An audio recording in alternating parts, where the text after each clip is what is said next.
Great. This is the December 17th meeting where it's the one-on-one sessions with applicants. And the first one will be Transart. And I ask that you tell us who you are and what your activity is planned. My name is Cornelia Marsbrain. I am the organizational manager at Transart Cultural Services here in Kingston, located in Midtown, not too far away from here. And we're calling it the digital connectivity for developing for community, right? So as I'm pretty sure you all probably know, even better than I, some of the history of Transart and how we got to the space that we're in. CDBG funds from Kingston helped with some of the work that was done there over the long, thoughtful, and thorough process of preserving the historic space that we're in. And for all those years that the programming that was being done had spaces, there were no walls for the organization itself, right? So now this is the end of the first full year of programming at Henry Street, even though the space has been the shell wasn't a shell any longer. They actually weren't able to do things in the building, right? So 2024 was the first full calendar year of having things there.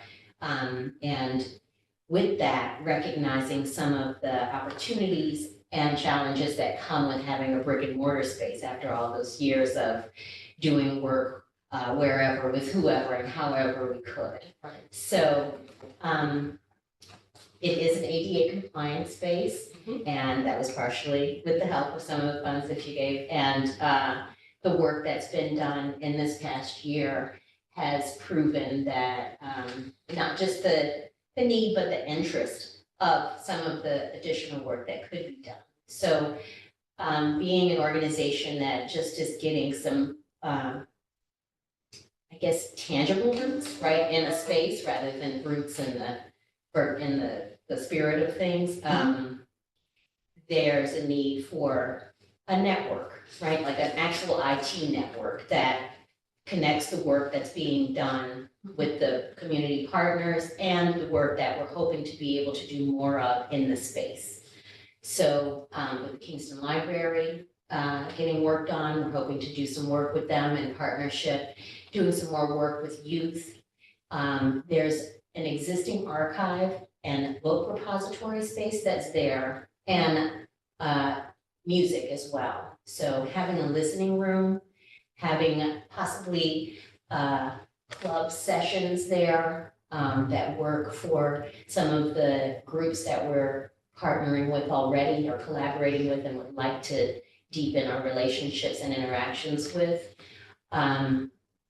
We're sort of like this, like, oh, what's the Wi-Fi network? What's the, how do we send information to one another, have it securely stored, and be able to build off of that? So the connectivity for community idea came up, right? We have the actual materials in space, right? So I know that there's a limitation with the funding for not being able to do certain things, but this is for capacity building in terms of using what we already have and getting professional help to support truly building out and linking some of those things that are already there, but they're disparate, as well as having a timeline for utilizing the space more effectively. And that does include the sound booth that I mentioned and the books. So I have a little spiel here. There's a few pages. I could read it if you like. I can also send you an electronic copy. I believe I spoke to you. No. Is that It was different? Amy. Is that different from the application? Because we did get to read the application. You did? Yeah. Right. Yeah, So we did it's those. different. It's just I was going to do like a PowerPoint presentation and they were like, no, just come, answer some questions. And so I typed up some points that I wanted to hit, Oh. and I'm willing to share them with you. Oh, please. Yeah, A please hard do. copy and or electronically. But If you want to make the we have time, right, for her to make the presentation? Full on. How many minutes? Yeah. Yeah. You did? Was it? Yeah, I don't, is it okay? Yeah. I think I hit most of the marks, but I think you probably did, but go Okay. ahead. since you prepared it. And we're here. Right, I printed it extra large because I can't see. So the community impact that we've been thinking on, like with part of the strategic planning of the organization as a whole. This would be to streamline communications within our organization and with community partners. It'll also make it easier for public access to our resources, music, books, and historical archives. The network will support a listening room, book resource program where community members can access cultural resources that are often difficult or not expected necessarily, like so accessible right there in the neighborhood. Increased efficiency by digitizing our operations, we can more quickly respond to the needs and improve our service delivery and make informed decisions in real time. Scalability for a solid digital infrastructure, laying the groundwork for program growth, allowing us to meet the increasing demand for cultural programs. CDBG? Yes. For young people and historically marginalized groups in our immediate area and in the region. Some of the benefits would include programs like listening sessions, book club, educational workshops that enable the central access, opening up opportunities for ongoing engagement, and seeing and using the Transart space in a new way, right? As a neighborhood space, not just a museum. Right? Some of the community connections that we already have in the immediate area include Radio Kingston, the Boys and Girls Club, ongoing relationship with Midtown Arts District, Auntie's House, and collaborating to help developing these programs to help build cultural engagement as a network so that we're not necessarily redundant, but we're supplementing and supporting the work that's already being done in the community, picking up where we can. Enhancing youth access to arts and culture. And creating an intergenerational learning opportunity with some of the work that we're doing. I know that a lot of the things that have been going on there, like rhythm salons and the art exhibitions over the last year, they've been well received, but a lot of the young people, right, like passing by, not necessarily coming in and being like, what's going on, right, like feeling like there's really an open door and there's access as well as exploration for them to not just come and see, but engage and participate. So that's promoting community engagement and expanding our visibility, right? Like, so being around for 25 years and having something like Jazz in the Valley that goes on every year and it's going into its 25th year, a lot of people in our own neighborhood actually don't know, right? What do you do? Why are you here? And how does this, how does this interact with what's going on right here in the neighborhood? And also, to be very frank, strengthening internal operations, right? Like, this is capacity building for the organization as well, not just for the work that we're doing that's community facing, but getting our stuff together and instilling a better structure for the space that we're in for longevity. So it would also help leverage some of that, our visibility in social media, as well as other digital platforms that we'd like to use more effectively.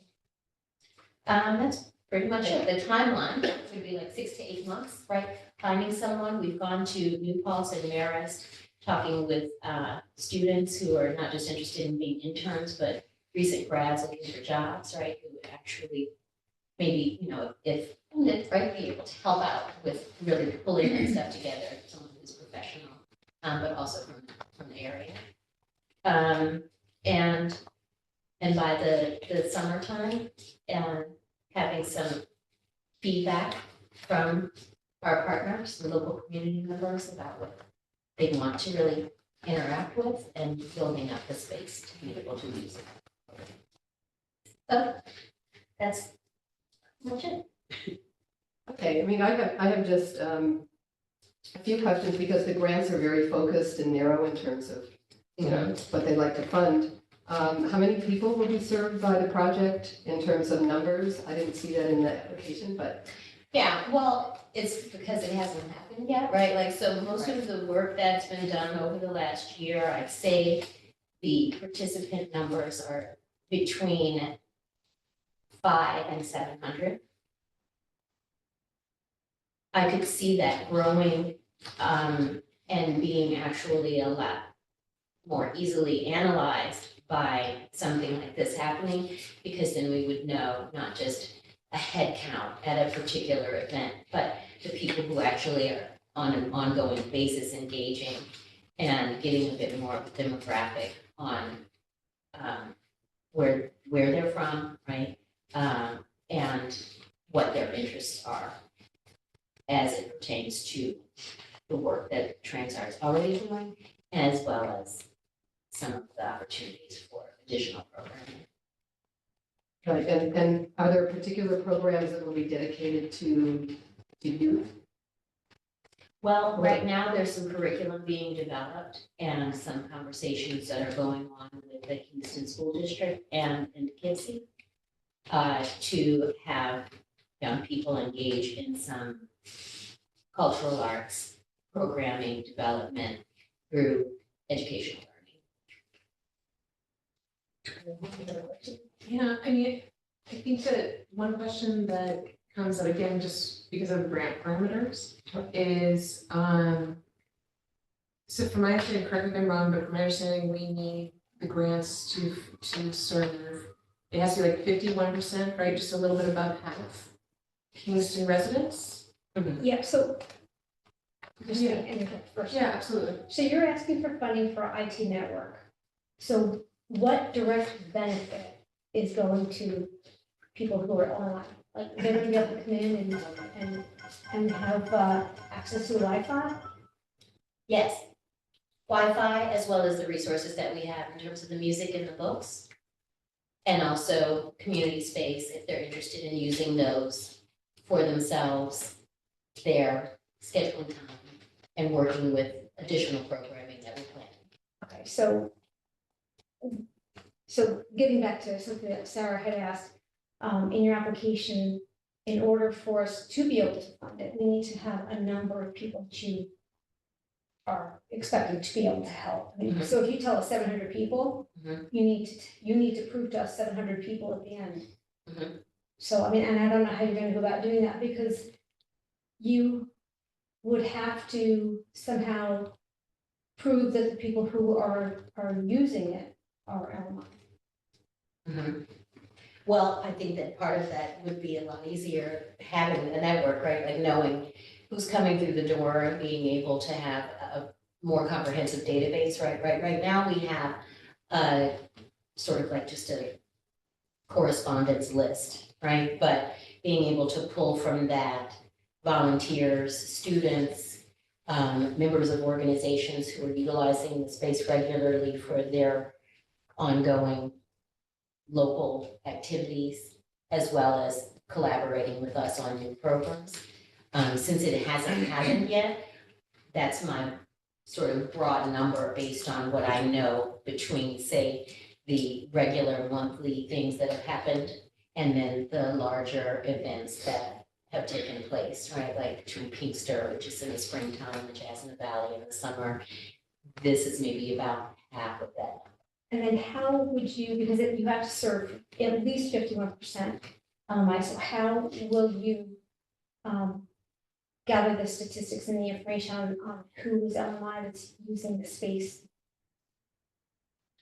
Well, I was hoping that there would be some way that the city of Kingston would have a way to generate some of that, but also through our own just information, right? Like being able to just talk with the school district, with the programs that we're partnering with, the information that they already have, and bolstering our own information gathering.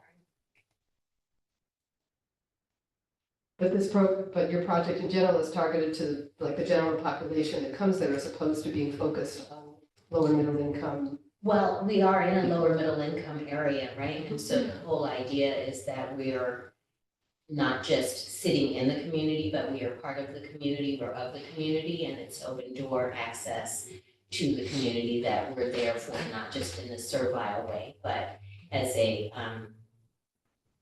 neighbor. Your new space is beautiful. I've been in there and I've gone to a couple events there, so congratulations on the new space. Thank you, it came out well, I'm hoping It that did. it's going to. Wow. There's a pretty building on the corner. Mhm. Any other questions?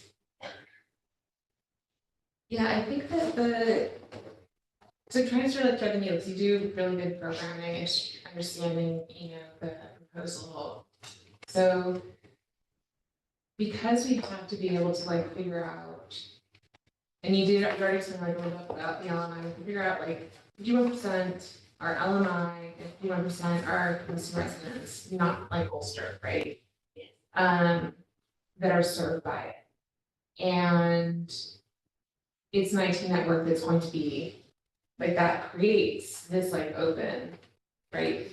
And it has to serve, the grant money has to serve programs. And you're describing some programs that feels clear, right? So like you talked about the like listening booth.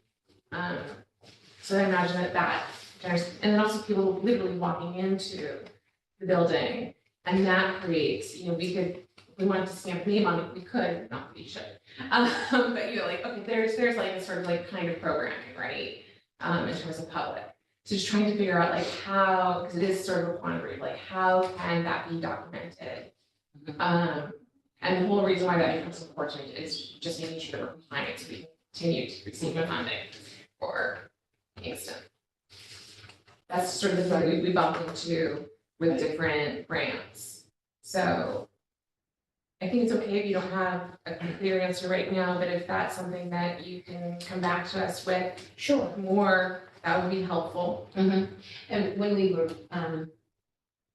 brainstorming what project or program that we would be submitting for, that was one of the questions that came up, right? Instead of doing, say, Pingster, which is like Kingston-based and happens, and we're trying to build it out and do more things, we wanted to have something that we knew was more about true expansion and that could help the other programming that we do.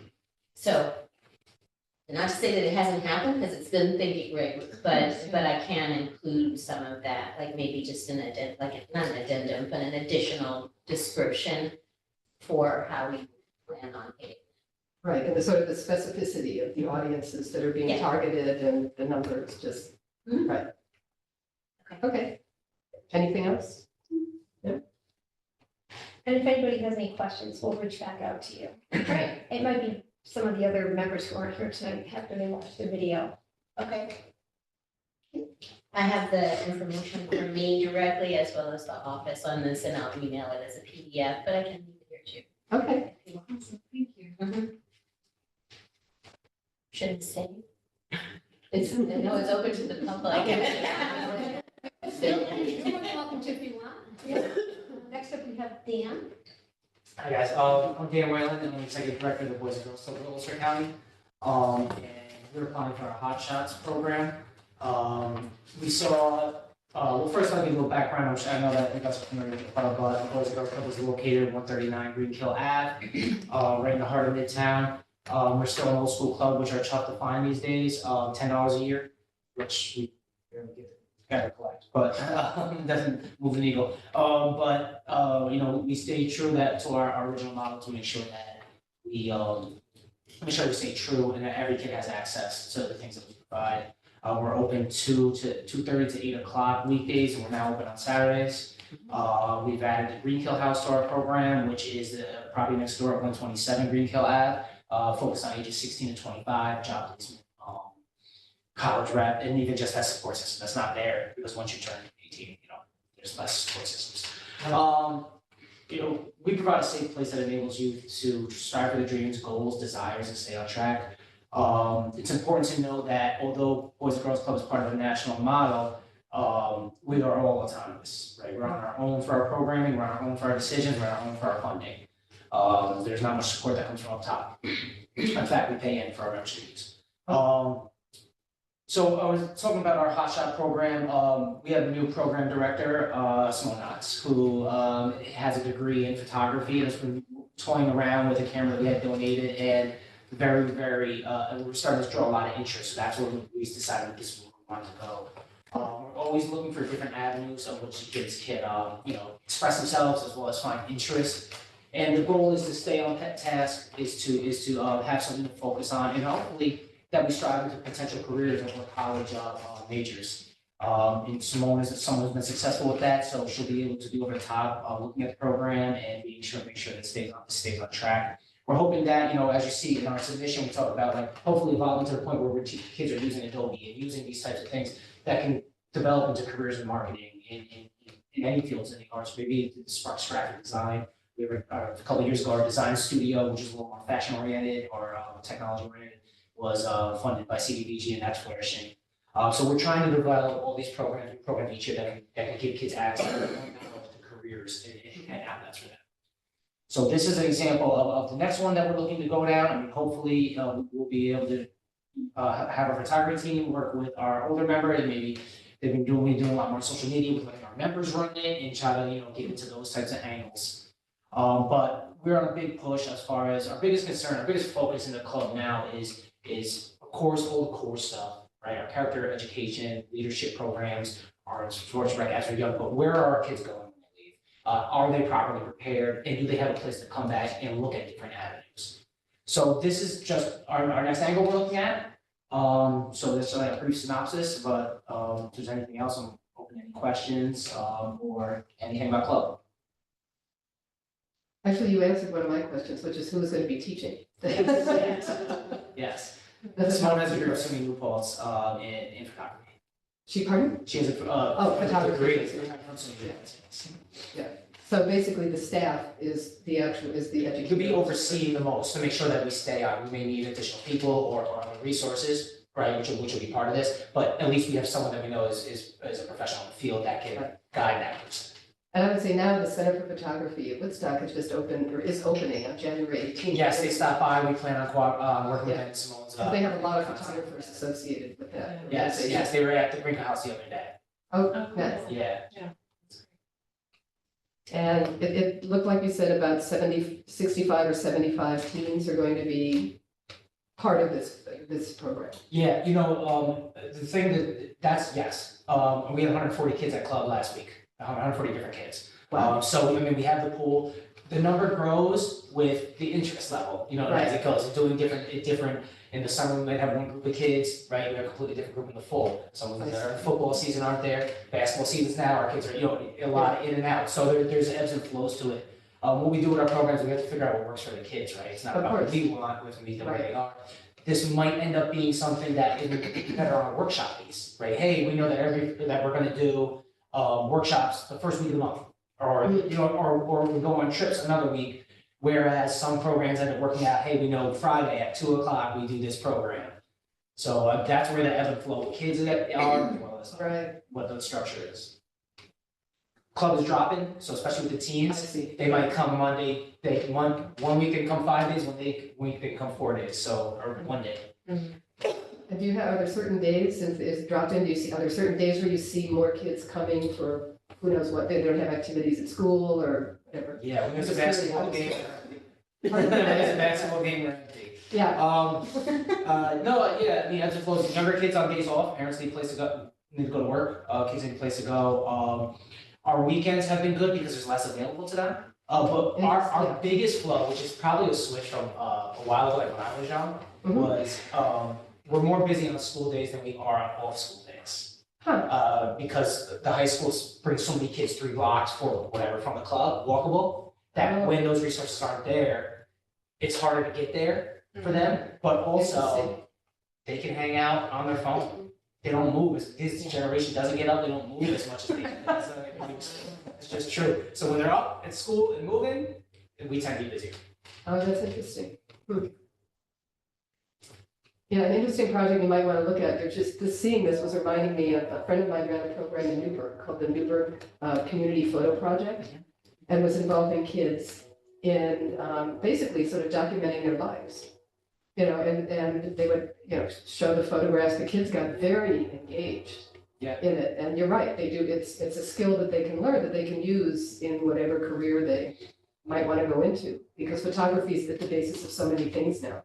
What's fun about club and designing programs like this is that, our kids don't always have access to knowing what this is like. And our staff will often say, we always say that kids will get excited about things that you're excited about. So, we've seen it really take off because someone has a passion for this, they can show it, and now they're getting a passion for it.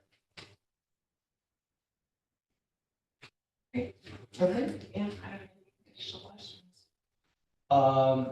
And then let's connect too, so you can stop by sometime, but also I'd like to see that resource on the Newburgh program, because it might spark some stuff for some. Yeah, you could just Google it, What was it again? Newburgh Community Photo Project. Type a lot faster than I do. Man, it sounds like. Yeah, I think that's what it was called. And I think it just ended because the person who ran it after a number of years has moved to Philadelphia. That's always the problem with the continuation. I have another one. It's in New Orleans. It's called Neighborhood Story Project. There you go. Look at this.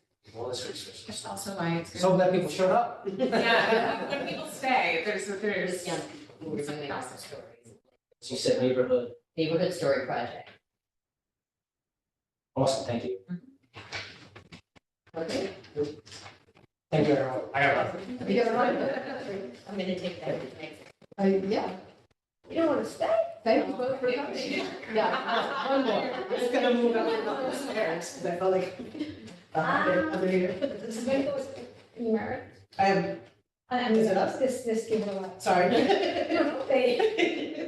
So, we'd like for you to introduce yourself and then explain what the program is going to be. Sure. So I'm Meredith Robb, I'm the Administrative Director at Center for Creative Education. Our program that we're looking for CDBG is very specific, so I'll just talk a little bit about our program first. I guess you can, Dan's, lead. We've been around for over 35 years. We're an arts-based community center, technically. And we basically focus on arts, wellness, technology, and education, with cultural education within everything that we do.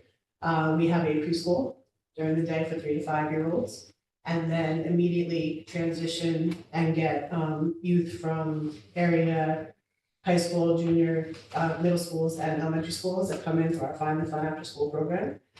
They do get bused from Kingston High School, or from Kingston Middle School and Kingston Elementary Schools to the center, where they get a meal and homework help, tutoring, and then they're, eligible for any of the arts programs, and arts programs including theater, comedy, gymnastics, music, drumming, all kinds of dance, ballet, contemporary, hip hop, and we have programming Monday through Saturday. We are open basically from 8 o'clock in the morning until 8 o'clock at night. We do have some renters that come in, so we work with Dojo Dance Company and Hudson Valley West Coast Swing that come in and do some of their practices, rehearsals, and some of their socials there as well. But each piece that we have created throughout the years has been to kind of fill a void that we felt within our mission we could help. So preschool came out of that after we did a free 8-week summer camp during COVID to help with first responders. And then we went into Creative Project Access, which took in 3 school districts, about 200 kids, and helped connect them, virtually when their parents couldn't help them at home. So they would come to the center and we split them up in age groups and help them connect with their teachers and do their work. And through that, we found that a lot of the students were actually home taking care of younger siblings, and these students were like 6 or 7. Wow. So that's kind of where the responsible student was 6 or 7. So the younger sibling. So that's kind of where the need and the assessment, when we did some of our inspections and things, they told us that a lot of the daycare centers were closing and with no plans to open after COVID. And so preschool was our next step. So we're OCF certified preschool. Great. We also have a contract with Kingston City School District's UPK program for some of our students to help with funding. And so that's what we do during the day. Now, our CDBG grant for this year is focusing on the seniors. So that is another group that we have had, because we have intergenerational programming, because we do have some adult classes, we've just continued to kind of expand that. And like, we have some families that 3 generations worth of people are coming to the studio every week. So we have grandkids and their daughters and the elders that come to dance classes. We have drumming classes that are mixed generation, where you could have 6-year-olds and the oldest is 88. So there's a lot of like sharing of wisdom and sharing of like just keeping people's energy up. And our client base of 50 and above is like continuing to grow. We have 50, 60, 70, 80-year-olds that are coming and taking classes. And they just, it seemed like that we needed to focus on that, but we also needed to, one, dance is great as you're getting older, for memory, for just staying balanced and agile and strong. The drumming and the rhythm is amazing for them cognitively and just movement-wise. The interaction with the youth, all of that is just really beneficial. And we have an amazing group of seniors at the center. But we did notice in talking with like Rupco and Landmark Place, and we have some young people that are like from Eisman Towers and from some of the other senior housing centers, you know, that fixed income is not going far at all anymore. And we do have a couple of people that we've just been like, full scholarship, just come. You know, we have a sliding scale regardless, and we have a scholarship program regardless, but at this point, we have a big senior program, but for CDBG, we just wanted to focus on trying to provide 10 seniors free programming for the year. And the programming is inclusive of dance and movement, of mixed media arts. We even have, one of our youth counselors does crochet. So they love crocheting with some of the older people, and the stories and things that they talk about are so fun and amazing. The intergenerational drumming has now led to this 88-year-old vet who comes in and does bongos with us. We call him Bongo Bob. He does bongos with us, but he has now kind of like, he goes into the dance classes and plays along with them. He now plays with my class. I teach a class Monday nights for soul line dancing. He comes in and plays along with us. You know, and just as an example, our Saturday morning class is about 40 people. 23 of them are over 50, and 2 of them are 80, 4 of them are 70, and then the rest of them are 60s and 50s. So there is a strong movement towards keeping our older generation, moving, engaged in community, you know, alleviate depression, alleviate them being alone, because a lot of them, you know, once you get to that age, some people lose their partners, or, you know, they're in these assisted living homes by themselves. And we've talked to a lot of them where we just want to kind of like bring them in and have them be part of the programs. So we narrowed it down for CDBG to just focus on providing 10 free for the year, but we have a plethora of things for all of seniors to do, and they're all available. Okay, will this group be like a cohort of people who will travel together through the programs, or it's just as they come to you, they'll be. I think it's as they come. You'll find out that they don't have the means to pay, and then Yes. they'll be one, Yeah. so they'll be supported through this program. Yeah, very similar to our youth, like, you know, there's a lot of grant funding and foundation funding for youth programs, because that's everybody's focus. And we just have seen in the last couple of years that the support needs to kind of venture towards our older generations. And just the fact that they can be involved with their families or with their grandchildren. I mean, so many people that's their retired job, is to watch their kids, grandkids. No, it's true.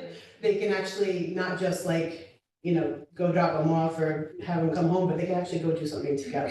And I think, you know, the blending of that and the building the memories together and, you know, seeing it happen, you know, and they all get to perform. So they don't just take these classes, like all of them are given some are like, nope, thanks. But some get up and they perform, and we even had, we had like we have our own 3 generation with our director, executive director. There's some, his grandson goes there, so like that whole family will go out and dance, but we have multiple families that go. I dance with my daughter, which was a special, like, that's something that I'll have with forever, and she's 31 now. So.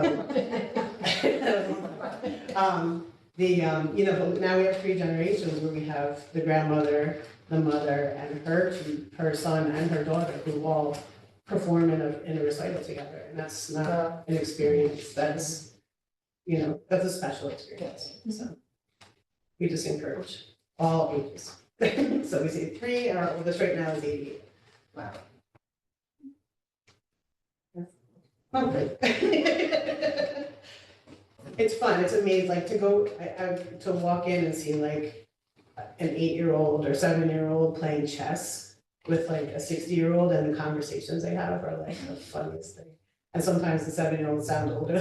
They're like, what we did today, we did that, so it's very cute. But yeah, it's a cool program, but that's what the ask is for that grant, is just to help cover those 10 people.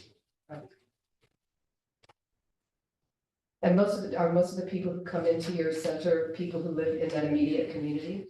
But they're Kingston mostly. Mostly Kingston. We do have like a Stone Ridge person, that drives in and stuff, but this would be mainly for like the, Landmark Place, Right. Eisman Tower, like people that, may need, like one of the gentlemen, we need to help get him there, so we have people that have volunteered to drive.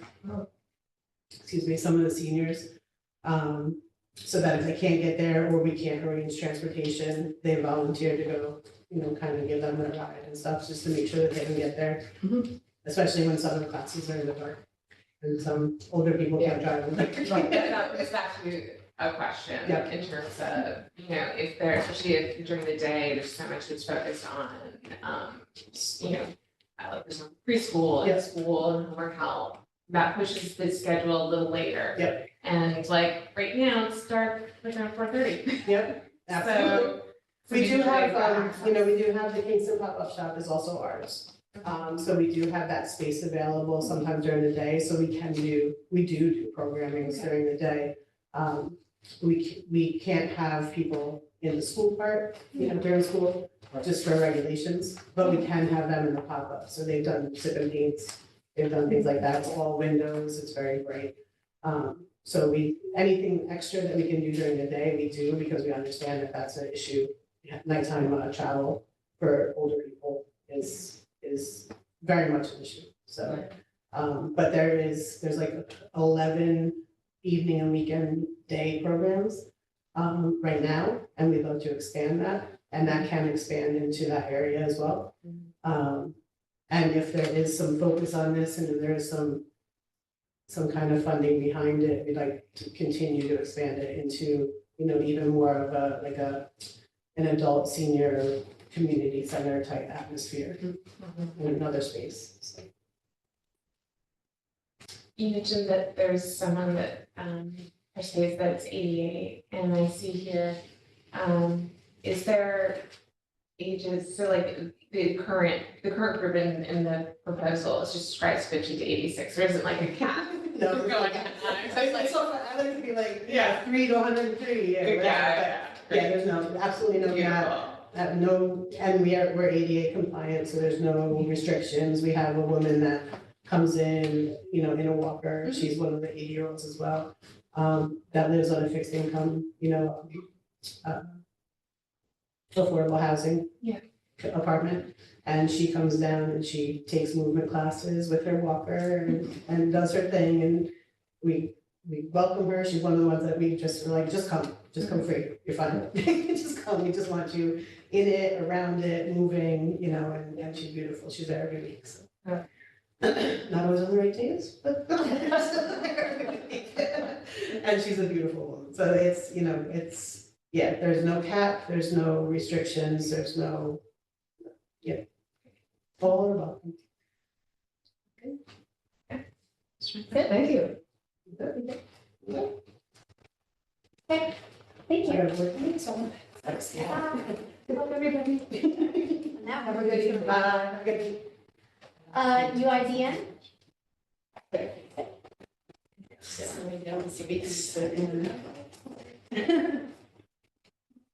you, then we don't have to turn around. Yeah.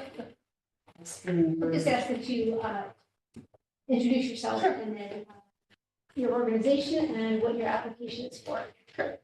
So, my name is, Graciela Heyman. I, moved to Houston about 2 or 3 years ago.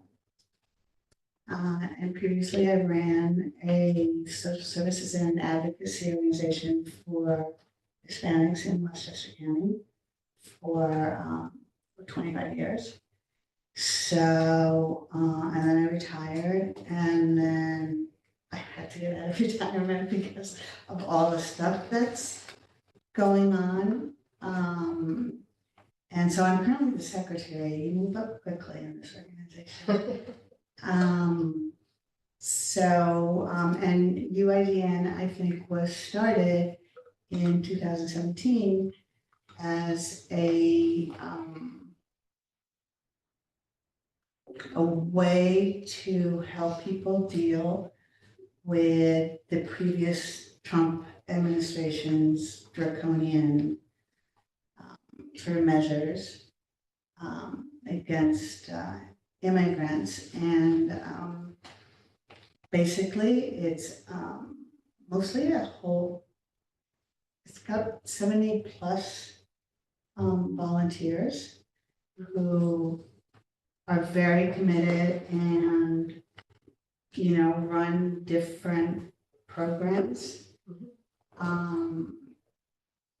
And, the program, the food pantry that we're seeking funding for is one of the ones that's run by 2 very dedicated volunteers. UIDN does a lot of other things, like case management. And sometimes the food pantry becomes the entryway, into the social services delivery system, and people can get connected to sort of different areas of need. There's a transportation program that takes people to their mostly immigration appointments, although who knows what's going to happen with that. But not getting it very far. So they go there, they go to medical, we refer them to immigration legal services.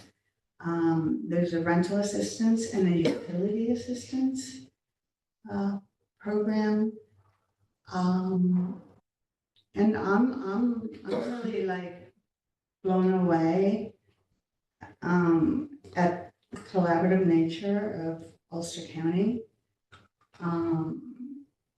in working with these issues with many organizations.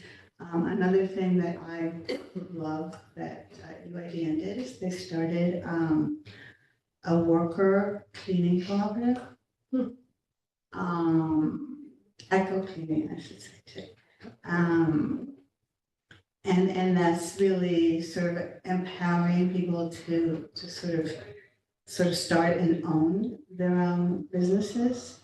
And they're great, and I should have brought a card or something. But the food pantry is really a big chunk of our program. We serve, and I think from what I've seen, so in these past few weeks, we've been sort of trying to like, let's figure out exactly what we do. Let's figure out exactly what we can anticipate. Let's figure out, exactly what needed services or how they need to change. So as I become part of those conversations, I think we serve a lot more than 426 families every other week, because just the lines were getting ridiculous, so we had to alternate. The food pantry, you can get about 3 to 4 days worth of groceries. Twice a month, I mean, it's not great, but it really helps, with families' budgets. It's a self-style food pantry, which I think gives a lot of dignity to the people that are there. They're just not receiving like this kind of here, like take whatever we have left over, like, so you get 3 jars of peanut butter, and nothing else. We also try and provide sort of culturally specific foods so that people can continue to eat, the food that they like and then know how to cook and everything like that.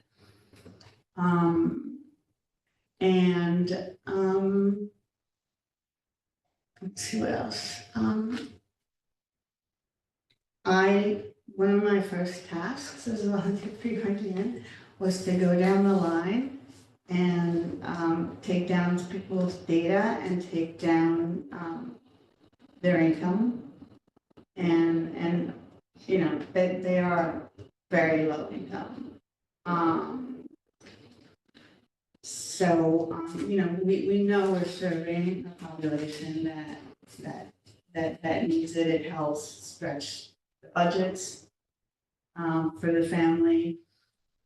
For families that are mixed and can get access to SNAP or something like that, then it helps them towards the end of the month when you start running out of my hands locked.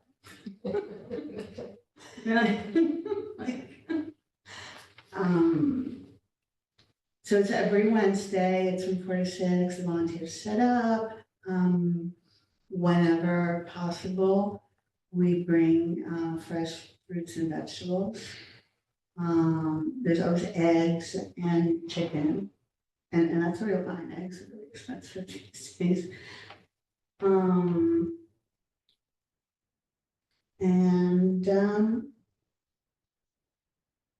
I think the other thing is I was sort of gathering these statistics and writing this up is the idea that the food pantry is really in a food desert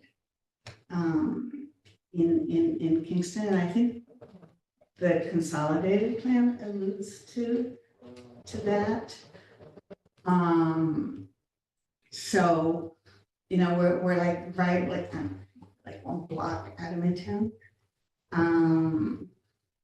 But most people walk there and they're from that neighborhood.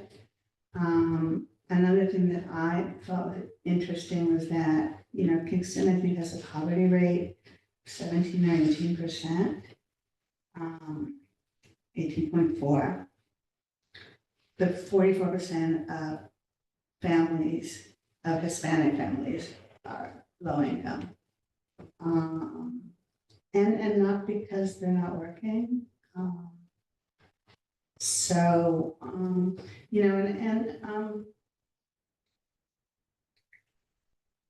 And we are going to have a lot of challenges that we are trying to prepare for.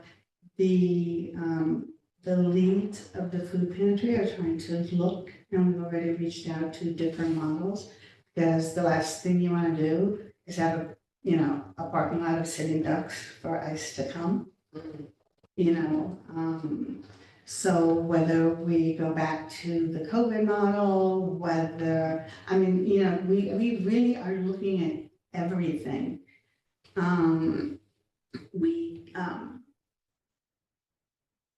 This morning, we got a grant. We found out that we got a grant that will allow us to build an immigration legal services, because there aren't any. There's Catholic Charities and that's it. So we're gonna try and do that.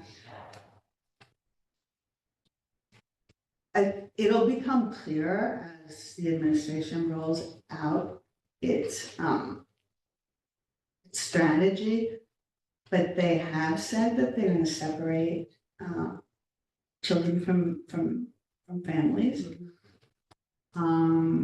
So now we're working with the Commissioner for Social Services to try and do temporary guardianship arrangements. So that if a parent gets deported, the kid doesn't become a ward of the state. Yeah, so I don't, we're very worried. We're worried that people that are already vulnerable are gonna be exploited by unscrupulous employers or landlords. We're worried that victims of domestic violence are, not going to the shadows. There's also like another thing that I've found very touching about the food pantry was that it connects Hispanics or Latinx or catchy, can't really figure out, with the broader community.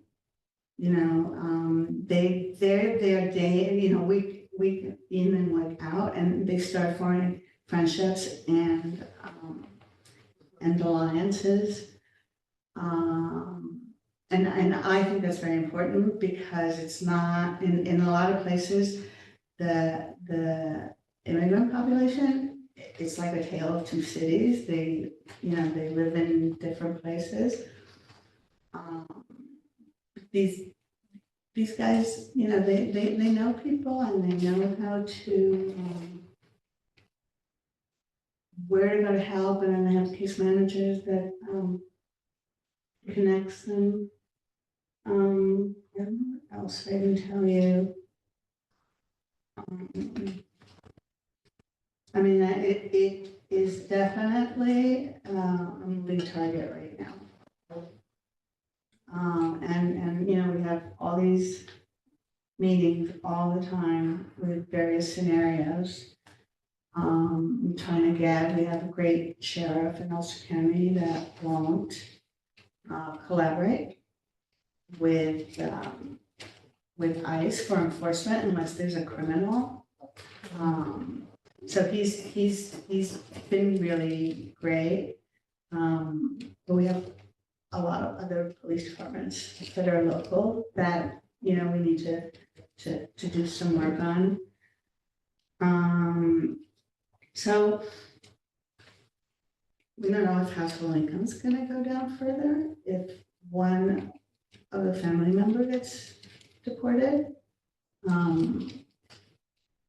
We don't know whether the money that we have for rental assistance should be switched to security deposits so people can move. Because going to an ICE appointment is basically like,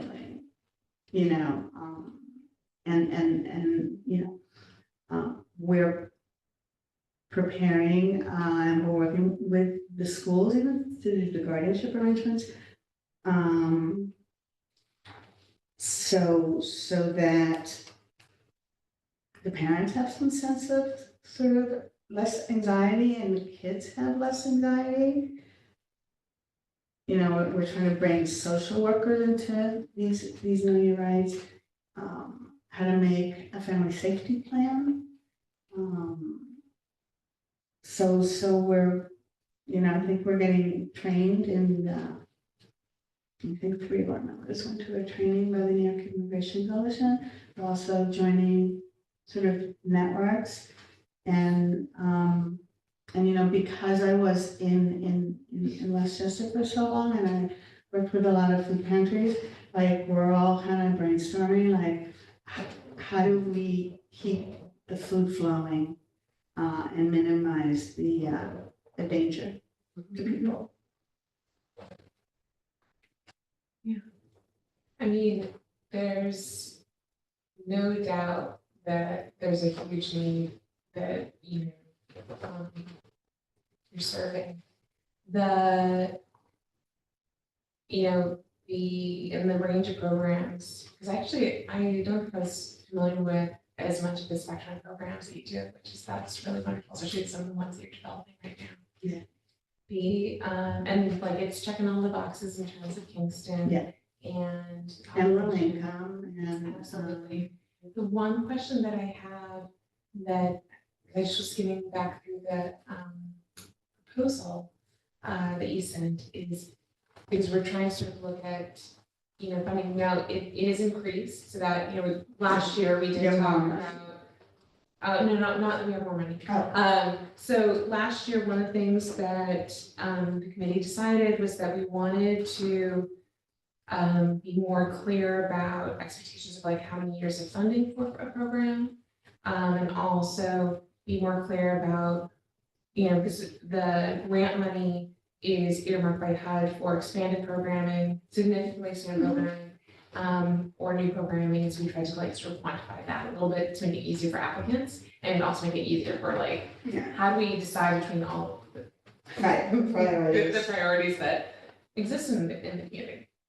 So like, it feels like from looking and also just kind of knowing what the context of this particular moment in time, expansion is there. And that's why, like, I don't really understand where they got their stats, and I shouldn't be coming in here saying, like, I don't have the right stats. But when we started really looking at each of the programs, one of the leads said that they have looked in the past 6 months and they're serving 825 individual families, not the 426 that we have here. Yeah. So, I can, because since then I've been writing other grants and I've been putting in 25. And I'm happy to sort of backtrack and get you that information. I mean, I think that I think that it's a pretty reasonable expectation that it will be expanded, need. The question though, that, because I know that we funded last year, but we're trying to make sure that funding, like the same, even if the program's expanded to sort of cap at 3 years. I didn't see, that's why I kind of scrolled back through the other years that you were funded. So I saw that, I don't know if Because it I appears to should be see that thing. the same program that was funded last year. Yes, but I think it was only Yeah. funded for 2 years. No, they got 2019, they got COVID-1 and COVID-2. Ah. 2022, 2023, 2024. Okay. So what does that mean? Means we've been funded for 1, 2, 3, 4, 5 times 5 times, but already. part of it was COVID and not COVID. Well, it's still CDBG funding. In COVID, Oh, got we it. gave the first Okay. CARES, the second CARES. Then you were funded in 2022, 2023, and 2024. So is there, because For the food pantry For the food pantry specifically. specifically. there's no shortage of needs, like, is it possible for us to take this back and come back to you with a different slightly? That wouldn't be fair because we've told other people they can't resubmit a different application. Okay. And we've had at least 3 that we've had to not allow for any application. I mean, they can try to push this through. At the end of the day, it's the mayor that makes the decision, but these guys make the recommendations to the mayor. So, and Because right now we only use it to buy food. But, we could use it to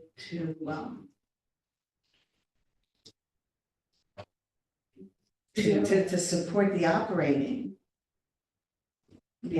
of, and that's not, no. No. Yes, program.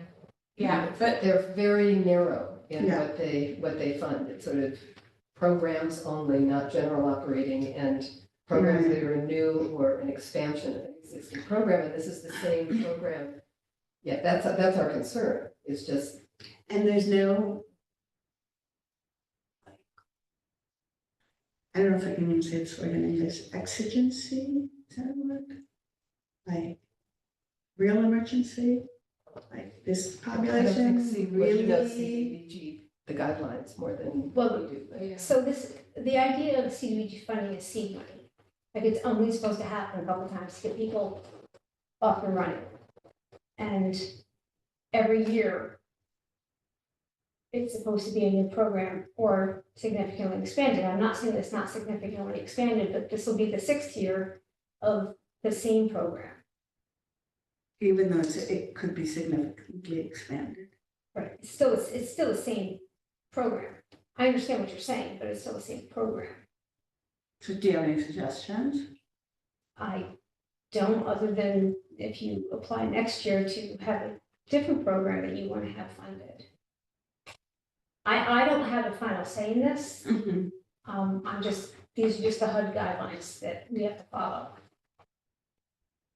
And if we don't follow them, then that reflects badly on the city, and then that might So, influence. I mean, what can happen is, we could say that this is gonna be funded, we send it to HUD, and they turn around and say, hey, you've been doing this for 6 years, it's not significantly changed. I mean, if you even added a different aspect to it in the application process. But again, I have no say, it's just, Right. it could come back to where they say no, just because the city says yes. HUD could say no. I mean, that's the challenge of this program. They give you the money to start it, but then not Yeah, to, no, not to I love sustain that, it. like, Yeah. And yet I get it, because most organizations, when they're starting new programs, since it hasn't existed before, it's hard to get money for it, but I think they assume that once you get started, then you'll find other funding sources. But we don't have control over. or we have control over. I mean, we have such a small amount of money. I mean, it's only 15% of the funding that the city gets can be towards programming. Mhm. So we've had over $300,000 worth of asks, and we only have $97,000. We're making that presumption that we're gonna get as much as we did last year, which would be $97,000 for all of the applicants. And then they have to, kind of decide, is somebody gonna get a full amount, is somebody gonna get lesser than their ask? Well, aside from the guidelines, which are the guidelines, and they're the guidelines.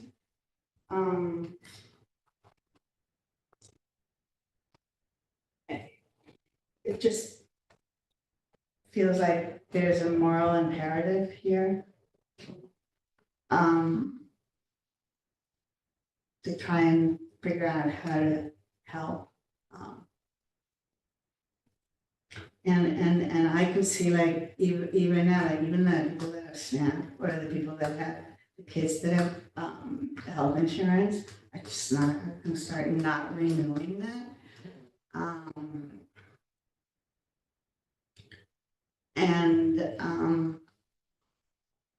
It just makes everybody go underground.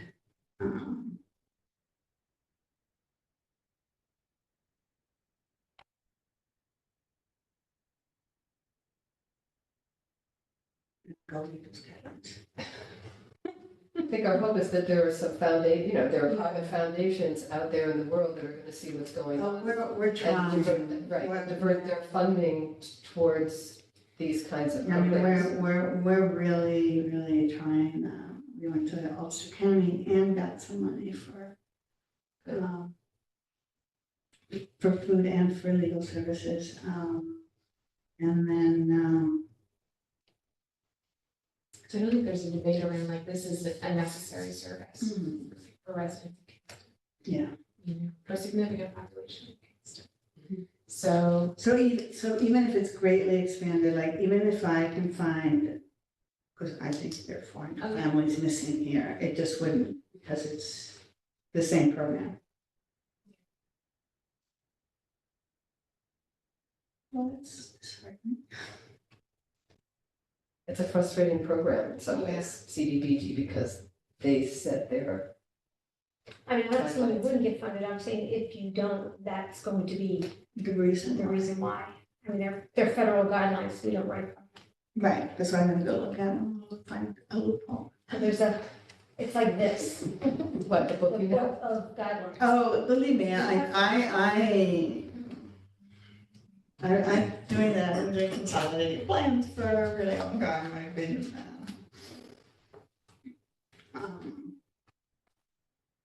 so, Maybe you're doing very good work. All the various programs that you're doing. yeah, no, I really, I'm like, I'm so impressed. Yeah. You know, this does not happen in Westchester where everybody's like gnawing at each other for funding, you know, to take it away from one another and you would hope that people would sort of, I hate baseball expressions, but step up to the plate right now and, because this is a significant amount, so. I'll just, And there are some private individuals and foundations that are in the Kingston area. we're trying, You're we're trying. getting not getting any meetings, unfortunately. Some of the volunteers have started to hold fundraisers. Oh, good. And GoFundMe campaigns, I've known organizations that have started doing that too. Just to get money from That's a little, I individuals. don't know, I guess I've never done that, something like GoFundMe is for a funeral or Oh, no, they've Or expanded, for- yeah, they've expanded the kinds of things that people are out there no, I'm, you seeking know, funding for. I've been writing grants and I'm fundraising for like a lot of years, so, well, I'm gonna report back to the board and, perhaps ask to meet with the mayor.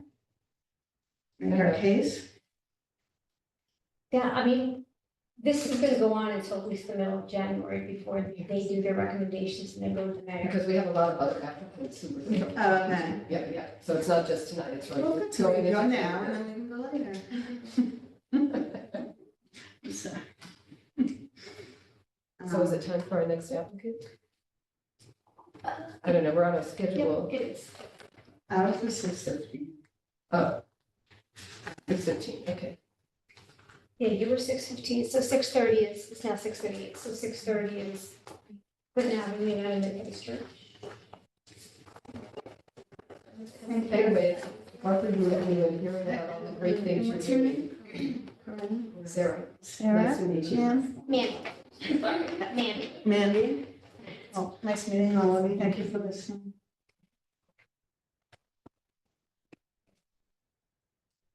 So we're gonna ask you to introduce yourself, okay, your organization, and what your application is for. Awesome.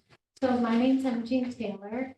I work at Glen Avenue United Methodist Church, and I'm the food sharing coordinator and community outreach manager there.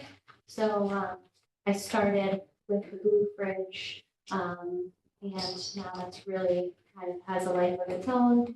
And I now like my job, which is still very much a part of the Blue Fridge, but has shifted now to more community outreach and community programs. And because I'm kind of constantly talking to people outside the fridge, we really wanted initially to start an after school program. And then I kind of did my own research, and there are a lot of after school programs which do amazing work, and they're also really close in proximity to us. So I was looking for the gap because I think we have a big gym, we have a lot of space, and we have a lot of kids who come to the Blue Fridge already. And in my research, I found that there is no free program for when kids are not in school on school holidays like spring break or Columbus Day or Martin Luther King Day is coming up. So we wanted to open a program to fill that gap, to provide safe and fun environment, very STEM-based, providing meals and activities for children during the times where school is not in session and parents may need to work. So that's really what I'm here to talk to you guys about today. Okay, and is this the Clinton Community Kids Yes, Program? yes, Clinton Yes, you're gonna tell us about that? Yeah, sure. Just like a day-to-day, kind of what my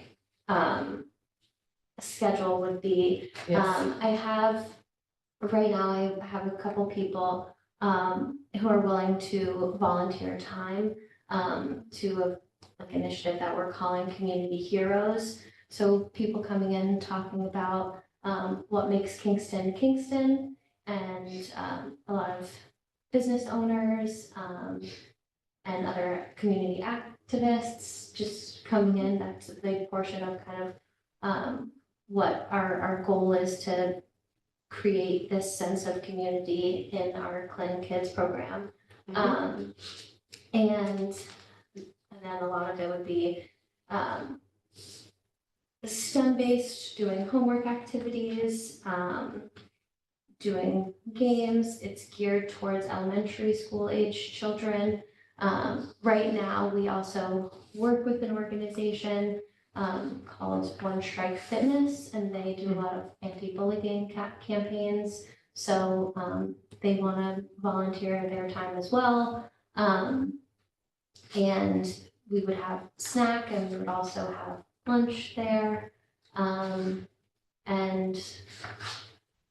we have the gym, and then we also have a community room, so some more sports games in the gym, and then tabletop games in the community room. Yeah.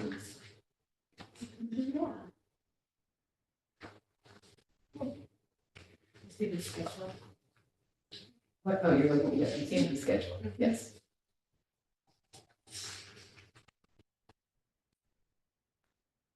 Some crafts, you know, all that fun stuff.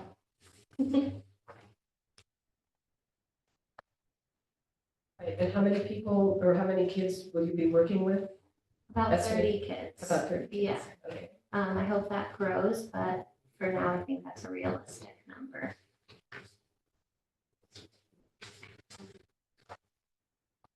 And I guess the question is like, is it something where they're like those maybe kids are enrolling, or is it gonna be drop-in? It's a drop-in, Okay. yeah, so first come first served, drop-in.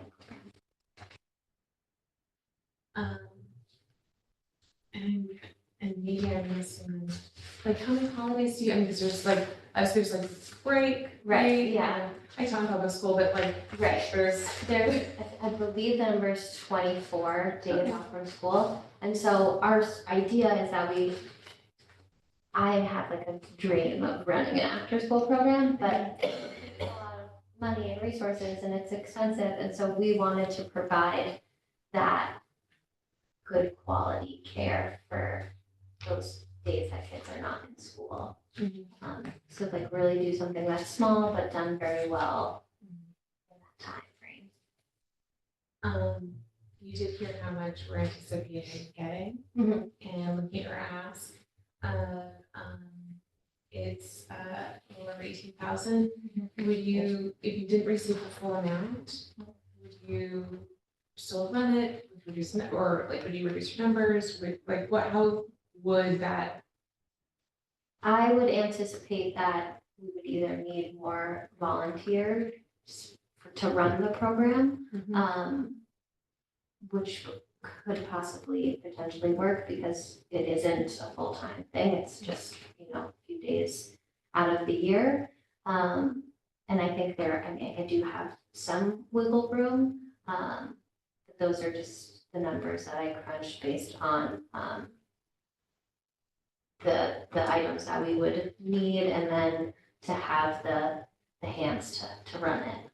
Absolutely. I mean, like, I know that the number's not coming from like just thin Yeah. air Yeah. at all, but also just, it's a question that I I'm understand. trying to check in on. Yeah, I totally understand that. And is most of that money just is going to support the staff who are going to be working with the kids, or does it include any, you know, artists who might be coming in or guests, or is just dedicated to the staff? When I first did it, I was paying people to come in, but after talking to a bunch of people, they're willing to just come in, you know, for an hour or two, to teach a little section of and volunteer their time. So a significant amount is for paid staff. But the rest is operations, and things that we would need to supply the kids with. But it's for the staff working on this program. Yes, because yes, for this this grant program. can't pay general operating. no, so Just for just this just for program, that program, right? okay. Right, and this is a new program. This for is you. a new program, yes, brand new, yeah. Okay, Yeah, the only thing that I have found is the YMCA offers, childcare on out school days, but you either have to be on a scholarship or it's rather expensive. So I don't know any other program that runs free on holidays for this population. okay, yeah. Seems pretty clear, straightforward. Wonderful. Any other questions on your end? Beautiful. Well, Okay, thank you for Your coming time. in. Yeah, thank you so much. Next. Guessing we're using. Yes, that would be me. And I have with me Dr. Maggie Carpenter.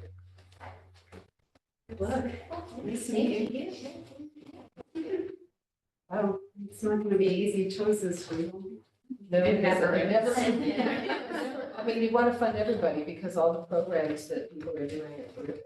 Yeah. Yeah, and like, as you hear and see, like, serving very real Yes, needs. Right, yeah, especially, yeah, a lot of cultural shifts in politics. yes. So, So, introduce yourselves and.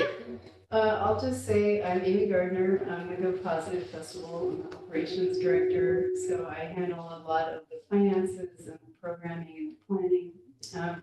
Thanks for letting us come today because we couldn't make it at the originally scheduled time. Right. We were decompressing from the festival and I was away, and now I'm back with Maggie. So one of the most exciting things, just to give you some context before Maggie gets into specifics, is that Go Positive has been around as a festival named after blood type since 2010. I've been involved with it in California when they brought it there, and then I moved back to Kingston because I am so excited about bringing public art to the world and to Kingston. And I think we've made just kind of huge leaps lately. We opened a PLLC called the Artists Exchange Clinic. We hired our first doctor, Dr. Dre Edge, in August or last year abouts. We have 6,000 alumni that have come through our festivals in various areas. We're more heavily concentrated in Kingston. We have 2,000 artists and musician alumni who are now really involved with us in our exchange. We move not just from the festival and delivering care there, but to year-round care and to satisfy our artist needs. Most of our artists have only fallen in the range of an income of 20 to 50,000. Many of them are intersectional. A lot of women. Our mural program features art by women, for women. It's how it differentiates us a lot from other public art and other festivals. So with that in mind, we're trying to give care that is geared towards not just our artist population and people who are very vulnerable and have wavering access to healthcare, especially for preventable things. And with that in mind, I just want to say that we're asking for money for the box, which is an installation and public health project that Dr. Carpenter created with Ryan Cronin, who's an amazing artist. If you've seen any of the, I know his work. of the Yeah. bikes, what is it? Make room for bikes. Bike, isn't it say like bike ahead? I have Oh, one. yeah, something like that. but- Yeah, Yeah, But he has very bright colored. yeah. sort of Murals and, murals and Yeah. t-shirts and T-shirts. merchandise and everything that sort of gets out this message of positivity. yeah.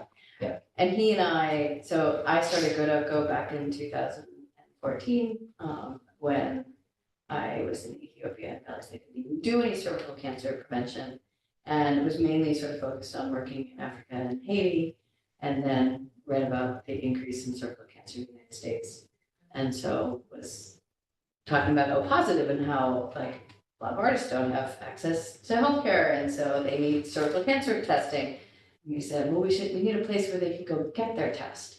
And Ryan's like, well, I could make like a box. I assumed that he was talking about something, you know, easily portable and whatever. Well, he built this beautiful piece of art that is, you know, Like 7 foot by 7. I think it's 4 feet by 4 feet by like 10 feet.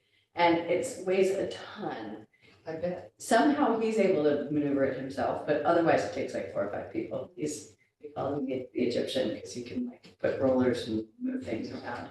But so it's a way for people to collect a sample, vaginal sample, so they can get tested for HPV, which has been shown to be an excellent way for doing primary cervical cancer prevention, which is a totally 100% preventable disease. Yeah, and we want to launch this. We've had the box at various festivals. We brought it to Massimoka, which is so Oh, wow. cool.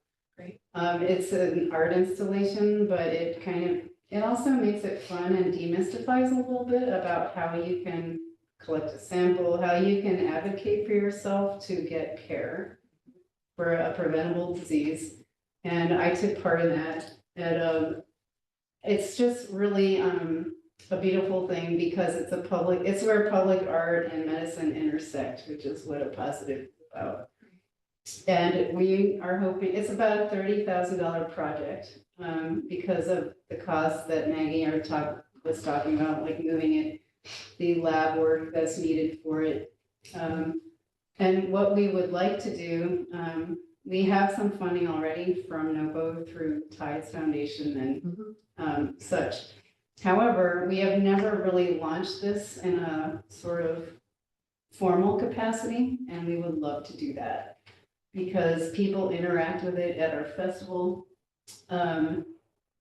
We also want to bring it to the YWCA because they are currently trying to expand their services for women and put it on their property for as a semi-permanent sculpture and also, you know, really useful service. And we have 3 murals on their property already. They're really great about delivering care. We have a great relationship with Athena at the YWCA. And so $10,000 that we are requesting would be to cover labs. Yeah, and I think it's one of the things we've noticed is, you know, people are so used to, this is how I get healthcare. So when we've had the box for a day, you know, people are kind of fascinated, but not quite ready to always engage. And I think the idea of having it as a more permanent installation that people can sort of more slowly get used to the idea of engaging with is one way to show that this can empower people to take care of their health on their own. And that is a big part of this is, you know, there are a lot of things you can do without needing an actual provider. I still need to order the tests and then pay for the tests. So. But they're provided with the materials to do the test in the box, so they can do it themselves, it's private. Yes, exactly. One of the, it's sort of like this, I'm just thinking about the balance of like, if there's a privacy component to it, right? Because of just thinking medical information. Yeah. But also and also people wanting to choose privacy as well, you know, because that's a very personal, you know, test to take. And then also the data collection, again, checking boxes here about, are they Kingston residents? Are they, you know, is it serving 51%, right? Something about like that. That's our like watermark, right? Yeah. And also the watermark of income. So is there a way that that's going to be collected? It gets tricky, right? Yeah, one thing that we do on the forms is do you have insurance? So if somebody has insurance, then the funding wouldn't go to somebody who has insurance, the insurance is billed directly. And all of it is stayed, the patient, it's all patient confidential. So their information is not publicly accessible. But when they fill out the form, do you know, right, so if that So if they have that would insurance, tell you they if they have insurance, then they probably are not eligible because they're already paying for insurance. No, they can still do the test, it Oh, just no, they means can do that the the test, test, this fund. the fund would not be Pay for their test. Yeah, They're not paying for their testing. So this would only be people who don't have insurance. So if they have Medicaid, if they have Medicare, they can still do the testing, but the funds would only go to the people who Don't have. And we have a person on our staff who works specifically with our clinic to gather demographics, oversee our clinic. Right. He's actually done a lot this past year to unearth all of our demographics. And one thing that we would like to do is we want to offer it to local alumni, but also to the people who go to the YWCA who are not, they're Kingston residents or Kingston adjacent. They typically, fall into a lower income range. They serve so many women there. And we also want to serve people like the People's Place. And other people within walking distance. It's also a lot of LGBTQ folks are not comfortable engaging in traditional healthcare systems. And so that's actually a group that has a higher rate of cervical cancer. So it's one way for, and I remember I did hormone treatment in Kansas and 2000 something. But one of the people I was helping was a trans man. I was like, do you still need, cervical cancer screening? And he's like, well, you're not doing it. Cause the whole off, so it sometimes they may engage with their gender affirming care provider, but they don't want to do the cervical cancer sort of portion with them. So I see that elsewhere. Yeah. And this intersectional population in Kingston and the artists who live here are typically ones who would like to get care in different ways, and they have come to trust O Positive and our network of help and people.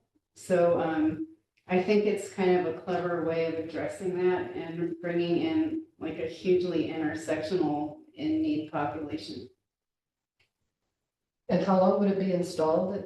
This is semi-permanent, so hopefully once it's Yeah. there, people get used to it and. Yeah. Right. We'd like it to be there for a minimum of 3 years. That's how Yeah. long we like our murals to be, taken care of and receiving TLC, and to see how well it does. Mhm. And then position it to receive funding from other sources down the road. But we do need the seed money now because this first year of the PLLC, we've run into expenses that we didn't, it's things that we didn't anticipate, but we've, over the past year, have really come clearer about what our expenses are. And this seems like a really beautiful, bite-sizable project to find seed funding for and expand. I mean, imagine a world where we had different boxes in different cities and each city had their own. And they could customize it because They could, to It's like- relate to this community, Yeah. whatever, right? yeah. So that is our ask.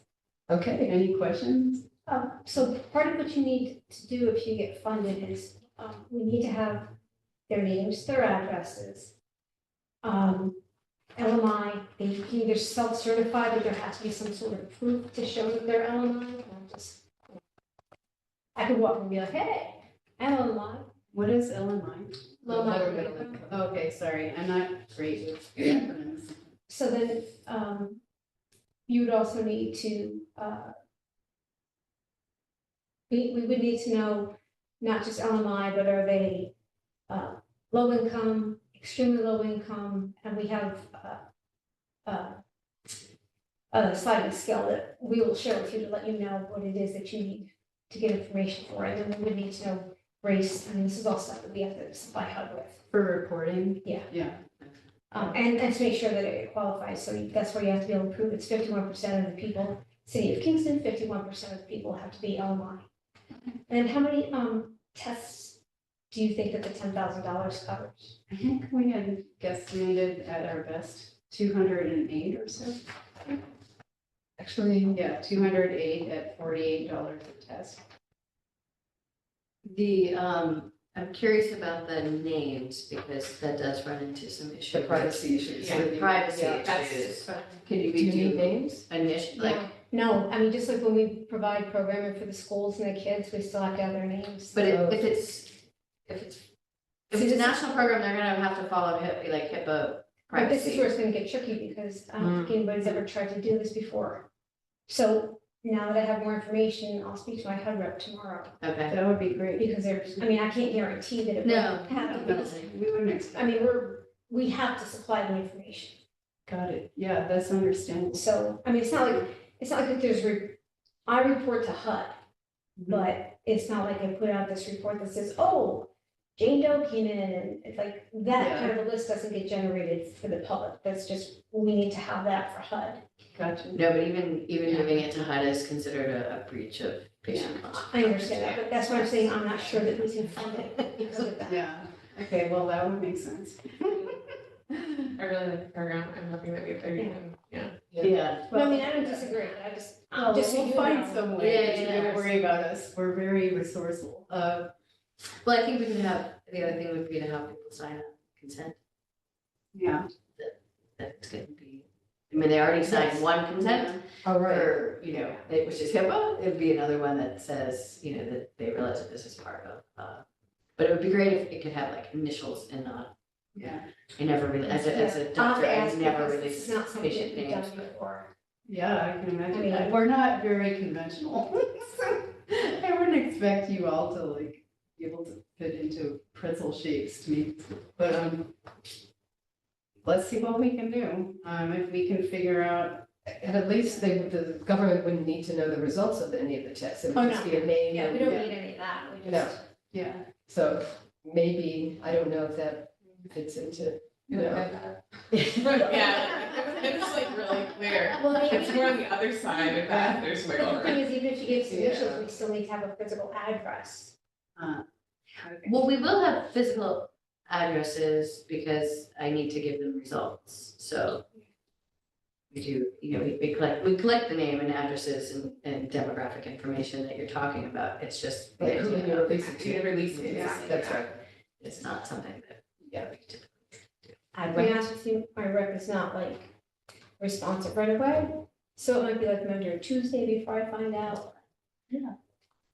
Well, we appreciate you asking, Yeah, I mean, we wanna be able to help people, yeah. but I actually need to make sure that we Yeah, can without getting into trouble, or, at the end of the day, I don't wanna say, yes, we can do this, and then HUD comes back and they audit us and say.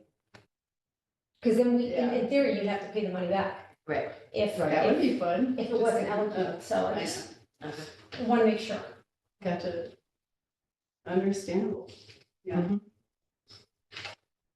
Okay, Okay, Great, well, thank you. thank you, guys. Sorry. good luck with this Really- project. The box sounds great. It's really The box cool. for your box. Yeah, right. Well, you can encounter the box at our next festival.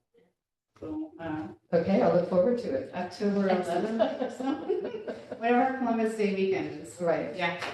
Probably be, if it's not already at the White Oaks Day, it'll probably be back at the church.